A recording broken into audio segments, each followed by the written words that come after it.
धाराशिवच्या लाचलुचपत प्रतिबंधक विभागाने मोठी कारवाई केली असून लाच स्वीकारताना एका पोलीस निरीक्षकासह महिला अंमलदार यांना ताब्यात घेण्यात आलं।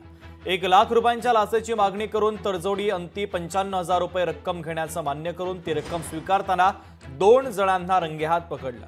पोलीस निरीक्षक मारुती शेळके, महिला अंमलदार मुक्ता लोखंडे यांना लाचलुचपत विभागाने ताब्यात घेतल्याने पोलीस दलामध्ये एकच खळबळ उडालेली आहे।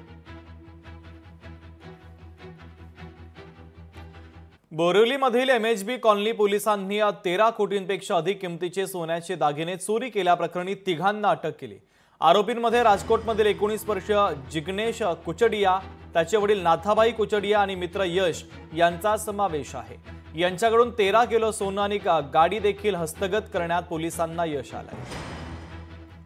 याच्याबद्दल तक्रार प्राप्त होताच तात्काळ मी टेक्निकली सर्व गोष्टींचा तपास केला आणि आरोपींना गुजरात राज्यातील जुनागड येथून आम्ही त्यांना ताब्यात घेतलं। त्यांचे जे चोरीला गेलं सोनं ते इंटॅक्ट तसंच त्या बॉक्ससह ते आपल्याला रिकवर झालेलं आहे। जवळपास याची किंमत 12 कोटीच्या आसपास या दागिन्यांची किंमत आहे। या तपासात अजून कुठलेही आरोपी नाही, आतापर्यंत झालेल्या तपासात या तिघांनीच अतिशय विचारपूर्वक ही चोरी घडवून आणलेला आम्हाला निष्पन्न झालेला आहे आणि राहिलेला आम्ही तपास त्या दृष्टीने आम्ही करत आहोत।